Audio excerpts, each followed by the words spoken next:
From the earliest centuries of the Church, Christians have addressed fervent prayers and hymns of praise to the Blessed Virgin Mary because of her eminence.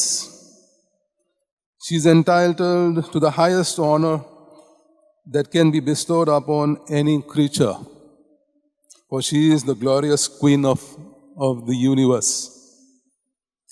Christians have always acknowledged the royal excellence of the Mother of God, whose Son will reign in the house of Jacob forever. We heard it in the Gospel reading. Ecclesiastical writers called Mary Mother of the King, Mother of the Lord. Saint Gregory Nazianzen called her Mother of the King of the entire universe, and the Virgin Mother who brought forth the King of the entire world.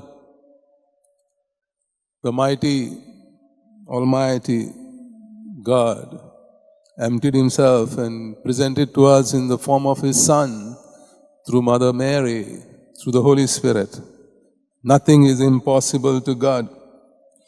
From the testimonies of the Fathers, theologians concluded that Blessed Virgin Mary is Queen of all creation, sovereign mistress of all human beings.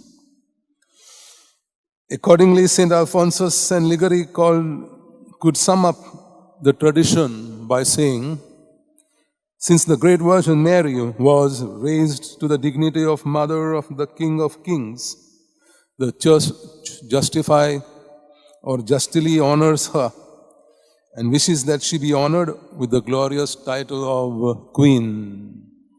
And Pope Pius XII in the encyclical Ad Coeli Reginam proposed the traditional doctrine on the queenship of Mary.